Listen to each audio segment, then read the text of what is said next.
মাহফিলে আসার জন্য মাহফিল কমিটির পক্ষ থেকে এবং মসজিদের পক্ষ থেকে সবিনয় অনুরোধ জানাচ্ছি। আপনারা যারা এখনো বাড়িতে এবং দোকানপাটে এদিক সেদিক ঘোরাফেরা করছেন, সকলকে সবিনয় অনুরোধ জানাচ্ছি মাহফিলে এসে উপস্থিত হওয়ার জন্য। এই মুহূর্তে কোরআন হাদিস থেকে আলোচনা নিয়ে আসছেন আমাদের এই গ্রামের সন্তান, সকলের সুপরিচিত আদরের মাওলানা মোহাম্মদ আলামিন।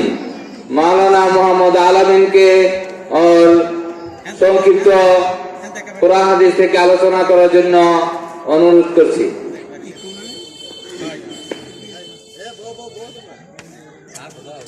আসসালামু আলাইকুম ওয়া রাহমাতুল্লাহি ওয়া বারাকাতুহু। আলহামদুলিল্লাহি নাহমাদুহু ওয়া নাস্তাঈনুহু ওয়া নাস্তাগফিরুহু ওয়া নু'মিনু বিহি ওয়া নাতাওয়াক্কালু আলাইহি ওয়া নাউযু বিল্লাহি মিন শুরুরি আনফুসিনা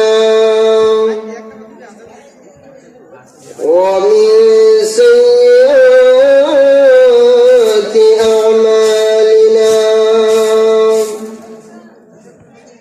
মান ইয়াহদিল্লাহু ফালা মুদিল্লা লাহু ওয়া মান يضلله فلا هادي له وأشهد أن لا إله إلا الله وحده لا شريك له ونشهد أن سيدنا ومولانا محمدا عبده ورسوله أما بعد فقد قال الله تعالى في كلامه المجيد أعوذ بالله من الشيطان الرجيم بسم الله الرحمن الرحيم كل نفس ذائقة الموت صدق الله مولانا العظيم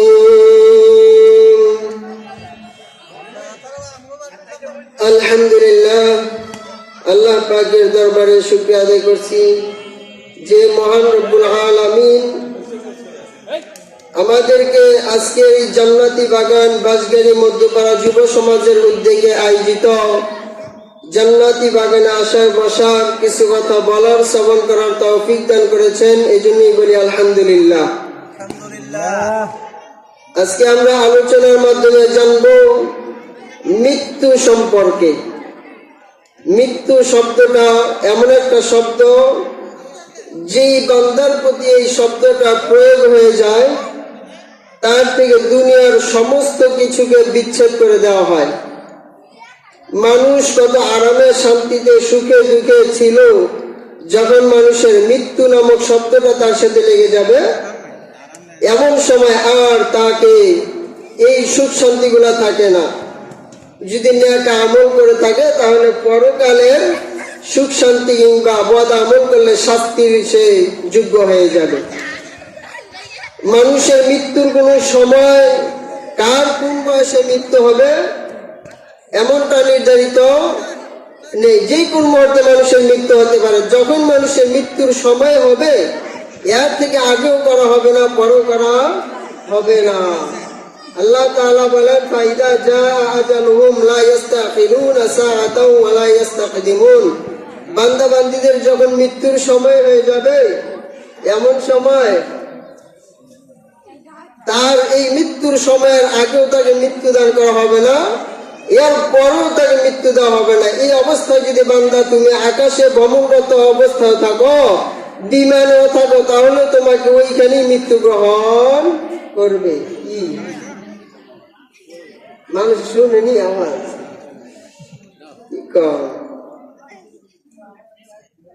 যে কোনো মুহূর্তে মানুষের মৃত্যু হতে পারে। ইকুটুকু নাই নাকি দিবে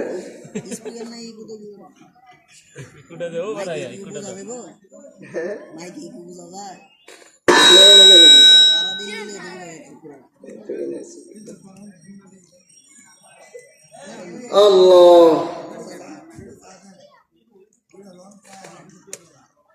এজন্য মৃত্যু হওয়ার আগে আগে আমাদেরকে আখিরাতের জন্য প্রস্তুত হতে হবে, আখিরাতের নেক আমল পৌঁছাতে হবে, যেন আমাদের কবরটা সুন্দর হয়ে যায়।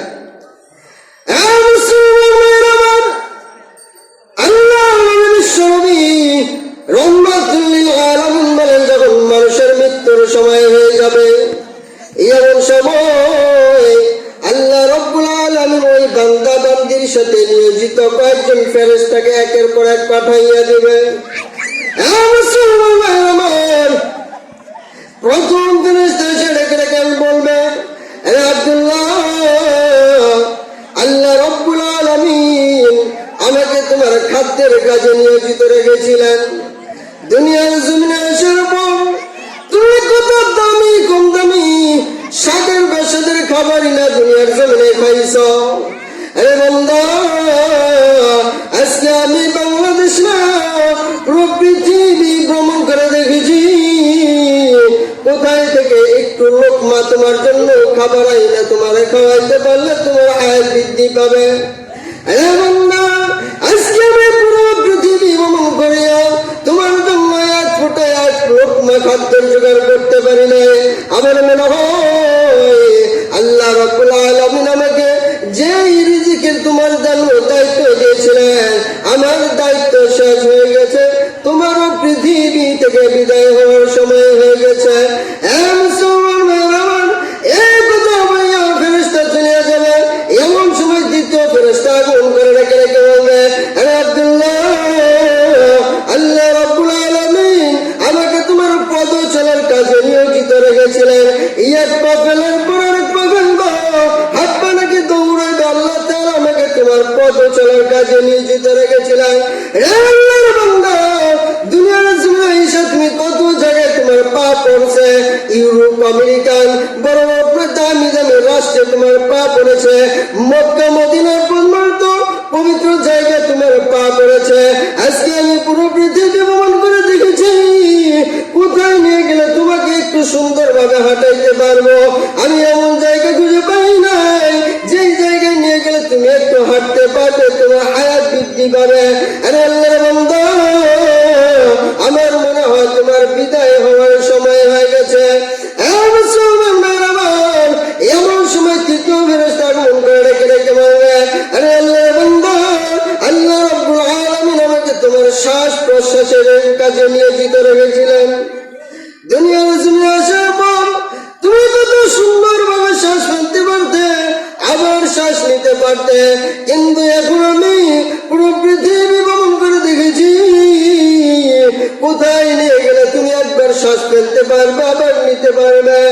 আল্লাহর বান্দা, আজকে আমি এমন কোন জায়গা পাই নাই যে জায়গায় নিয়ে গেলে তুমি সুন্দর ভাবে শ্বাস ফেলতে পারবে, নিতে পারবে।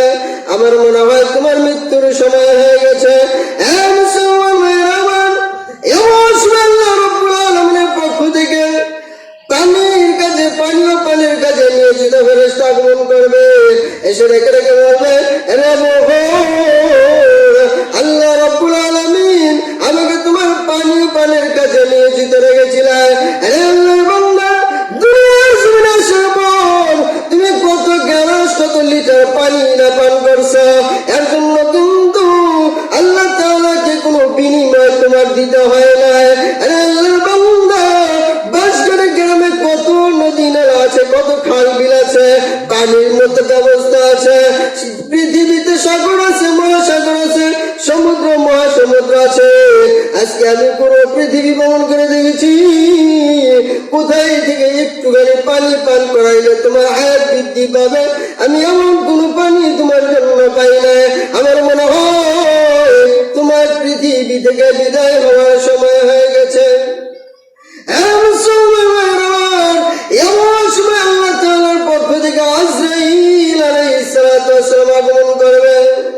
আজরাইল যখন বান্দার রূহ বের করার জন্য অগ্রসর হবে, এমন সময় যদি বান্দাটা নেককার বান্দা বান্দী হয়ে থাকে, আল্লাহ রাব্বুল আলামিন উম্মতের ফেরেশতাদেরকে ডেকে ডেকে বলবে, আরে ফেরেশতারা যাও, ওই যে দেখো বাসগাড়ি গ্রামে আমার একজন নেককার বান্দা, একজন নেককার বান্দির মৃত্যুর সময় কষ্ট হচ্ছে, যাও তার কানের কাছে যাইয়া আমি আল্লাহ তাআলার সালাম পৌঁছে দাও। সালামু কাওলাম মির রাব্বির রহিম। আল্লাহ তাআলার রহমতের ফেরেশতারা বাসগাড়ি গ্রামের নেককার বান্দা বান্দির কানের কাছে এসে আল্লাহ তাআলার সালাম পৌঁছে দিবে, ডেকে ডেকে বলবে, এরে নেককার বান্দা, যখনই ওই যে দেখো জান্নাতের ভিতরে জান্নাতের মধুর নহর দেখা যায়, এমন সময় যদি নেককার বান্দা বান্দা হয়ে থাকে, ওই নেককার বান্দা বান্দি ফেরেশতাদেরকে ডেকে ডেকে বলবে, আরে ফেরেশতারা, এই মধুর নহরটা কার জন্য? বলবে তোমার জন্য। ফেরেশতারা ডেকে ডেকে বলবে, রে নেককার বান্দা, ওই যে দেখুনি জান্নাতের ভিতরে দুধের নহর দেখা যায়, এমন সময় নেককার বান্দা বলবে, এই দুধের নহর গুলা কার জন্য? ফেরেশতারা বলবে তোমার জন্য। ওই যে দেখুনি জান্নাতের ভিতরে হুলে গেনবান আনন্দ করতেছে, নাচানাচি করতেছে, নেককার বান্দা বলবে, এ ফেরেশতারা, এই হুলে গেনবান গুলা কার জন্য? ফেরেশতারা নেককার বান্দার কানের কাছে আল্লাহ তাআলার কোরআন পড়তে থাকবে, ইয়া আইয়াতুহান নাফসুল মুতমাইন্না ইরজিই ইলা রাব্বিকি রাদিয়াতান মারদিয়া ফাদখুলি ফি ইবাদি ওয়াদখুলি জান্নাতি।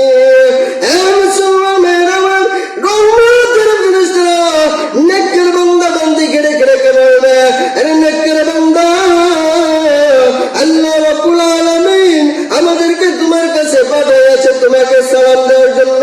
আর কোরআনের আয়াত পড়বে, ইয়া আইয়াতুহান নাফসুল মুতমাইন্না, আরে নেককার আত্মা, ইরজিই, বেরিয়ে আসো। কোন দিকে বেরিয়ে যাব? ইলা রাব্বিকি রাদিয়াতান মারদিয়া, এমন অবস্থা বেরিয়ে আসো আল্লাহ রাব্বুল আলামিন তোমার প্রতি খুশি, তুমি আল্লাহ তাআলার প্রতি খুশি। ফাদখুলি ফি ইবাদি ওয়াদখুলি জান্নাতি। আরে বান্দা, আরে নেককার বান্দি, আল্লাহ তাআলার নেককার বান্দাদের অন্তর্ভুক্ত হও, ওয়াদখুলি জান্নাতি, এবং আল্লাহ তৈরি জান্নাতের ভিতরে চলে যাও। এ মুসলমান ভাইরা আমার, নেককার বান্দা বান্দি রহমতের ফেরেশতারা সেটা ডেকে বলবে, আরে বান্দা, দেখুনি ওই যে দেখেছে মধুর নহর জান্নাতের ভিতরে, ওই যে দেখুনি দুধের নহর, ওই যে দেখুনি উড়ে গেল বান্দা আনন্দ করতেছে। নেককার বান্দা বলবে, এগুলো কার জন্য? আল্লাহ তাআলার সালাম যখন নেককার বান্দার কানের কাছে পৌঁছে দিবে, কোরআনের আয়াত পড়তে থাকবে, নেককার বান্দা বান্দির রূহ কোন সময় আজরাইল কবজ করবে, নেককার বান্দা বান্দি একটুও টের পাবে না। তাহলে নেককার বান্দা বান্দি হতে হবে যদি মৃত্যু আরামের সাথে হতে হয়। এ মুসলমান ভাইরা আমার, এই নেককার বান্দা বান্দিকে যখন কবরে তখন লাশ হয়ে গেল, যখন তার মৃত্যু হয়ে যাবে, এমন সময় বান্দা যদি মেম্বার চেয়ারম্যান হয়, ওই মানুষটাকে আর মেম্বার চেয়ারম্যান বলা হয় না, লাশ বলিয়া সম্বোধন করা হয়। মুসলমান ভাইরা আমার,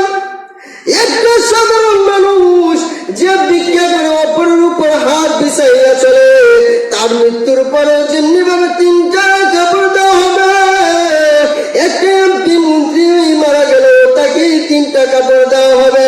একটা অসহায় মানুষের কাপড়ের মধ্যে রঙের মধ্যে কোনো ডিফারেন্স করা হবে না, তাকে সাদা কাপড় দেওয়া হবে। একজন দামি লোক মারা গেল তাকে সাদা কাপড়ই দেওয়া হবে, তাকে রঙিন কাপড় দিয়ে কাপড় দেওয়া হবে না। নেককার বান্দাকে যখন কবরের দিকে নিয়ে যাওয়া হবে, নেককার বান্দাকে যখন কবরের মধ্যে রাখা হবে, এমন সময় আল্লাহ তাআলার ফেরেশতারা মুনকারকে এসে প্রশ্ন করবে, আরে নেককার বান্দা রবের পরিচয় দাও। হে মুসলমান আমার, যদি নেককার হয়ে থাকে এমন সময় রেখে বলবে আমার রব হচ্ছে আল্লাহ। দিনের পরিচয় দাও, তোমার কোন ধর্মের অনুসারী ছিলে তুমি? হে মুসলমান আমার, এমন সময় নেককার হতে পারলে ডেকে ডেকে বলবে আমি ইসলাম ধর্ম অনুসরণ করেছিলাম। এরপরে প্রশ্ন করবে তোমার নবীর পরিচয় দাও। দুনিয়ার জমিনে আসার পর যদি নবীর সুন্নাহ অনুযায়ী চলে থাকে, এমন সময় ওই বান্দা ওই বান্দি বলবে মুহাম্মাদুর রাসূলুল্লাহ সাল্লাল্লাহু আলাইহি ওয়াসাল্লাম। এরা যুবক, নেককার না হলে এই প্রশ্নের গুলো উত্তর দিতে পারবে না। আমি হুজুর এজন্য যে উত্তরগুলো দিয়ে দিতে পারবো সেটা কিন্তু হবে না। দেখবে না তুমি হুজুর নাকি নেক আমলা দেখবে।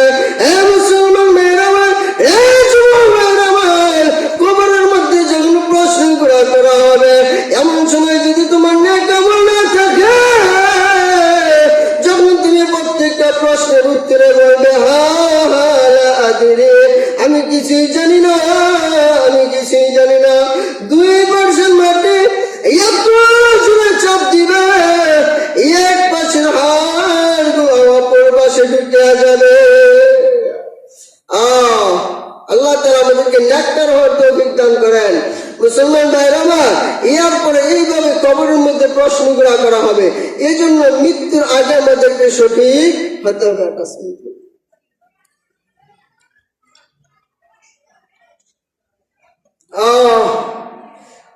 এই কবরে যদি শান্তি পেতে হয়, যদি মৃত্যু থেকে মৃত্যু আরামদায়ক মৃত্যু চাই, তাহলে আমাদেরকে নেক কাজ বেশি বেশি করতে হবে। আর এই নেক কাজ করার জন্য যে আমরা আমাদের শরীরের চামড়া ঢিলা হবে, মাথার চুল পাকবে, এই জন্য অপেক্ষা করবো, সেটা করতে পারবো না। যে কোনো মুহূর্তে আমাদের তওবা করে আল্লাহ তাআলার পথে চলে আসতে হবে। আর আল্লাহ তাআলা বলেন, বান্দা তুমি যতই অপরাধ করে থাকো না কেন, আমি আল্লাহ তাআলাকে যদি তুমি ডাক দাও, আমি আল্লাহ তাআলার কাছে হাত তুলে ক্ষমা চাও, সিজদায় পড়ে চোখের পানিগুলো ছেড়ে দিয়ে আমি আল্লাহ তাআলার কাছে মাফ চাও, আমি আল্লাহ তাআলা অবশ্যই মাফ করে দিব। আল্লাহ তাআলা পবিত্র কোরআনে বলেন, কুল ইয়া ইবাদিয়াল্লাযীনা আসরাফু আলা আনফুসিহিম লা তাকনাতু মির রাহমাতিল্লাহ ইন্নাল্লাহা ইয়াগফিরুয যুনুবা জামিআ। আল্লাহ রাব্বুল আলামিন বলেন, আরে বান্দা বান্দীরা, তোমরা যারা নিজেদের নফসের উপর জুলুম করে ফেলেছো, অত্যাচার করেছো, গুনাহ করে ফেলেছো, তুমি আল্লাহ তাআলার রহমত থেকে নিরাশ হও না। লা তাকনাতু মির রাহমাতিল্লাহ, তোমরা আল্লাহ তাআলার রহমত থেকে নিরাশ হও না, হতাশ হও না। আমি আল্লাহ তাআলাকে তুমি ডাক দাও, আমি আল্লাহ তাআলা তোমাকে অবশ্যই ক্ষমা করে দিব। ইন্নাল্লাহা ইয়াগফিরুয যুনুবা জামিআ, আল্লাহ তাআলা সমস্ত গুনাহগুলো ক্ষমা করে দিবেন। হে মুসলমান আমার, আল্লাহ নবী বিশ্বনবী রাহমাতুল লিল আলামিন সাহাবায়ে কেরামকে বলতেছেন, হে সাহাবীরা, তোমরা জানো নি পূর্বেকার যুগে একটা লোক ছিল যে 99টা মানুষকে হত্যা করেছে। কয়টা? মুসলমানের আমার, আল্লাহ নবী বিশ্বনবী রাহমাতুল লিল আলামিন সাহাবায়ে কেরামকে ডেকে ডেকে বলেন,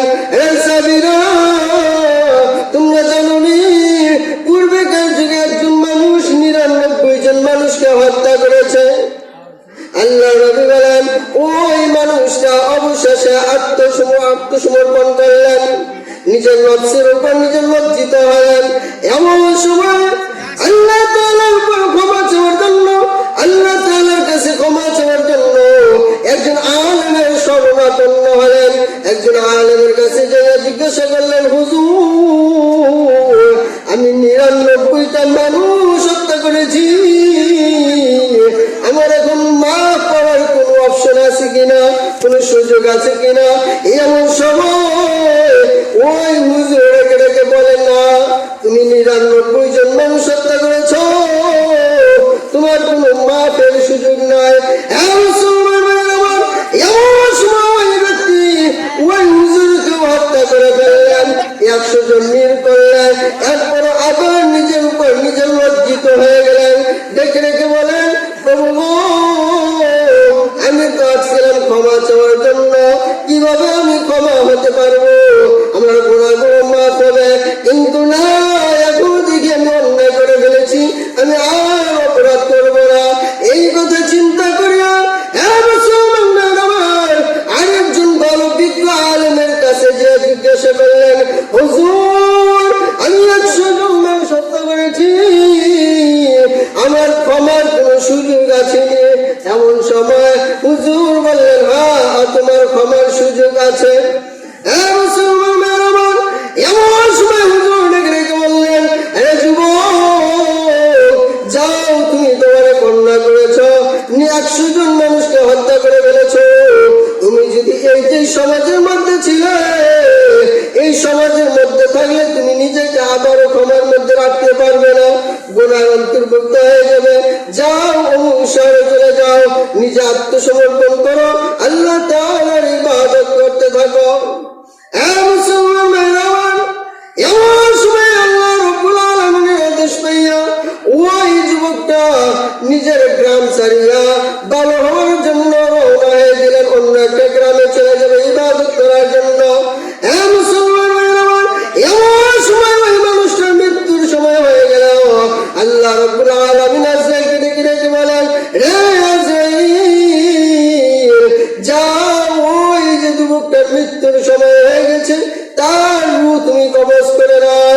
হ্যাঁ মুসলমান, যুবকটা এমন অবস্থায় ছিল, নিজের গ্রাম থেকে এমন অবস্থায় পৌঁছে গেছে, ভালো হওয়ার রাস্তার মাঝামাঝি আছে, এমন সময় তার মৃত্যু হয়ে গেল।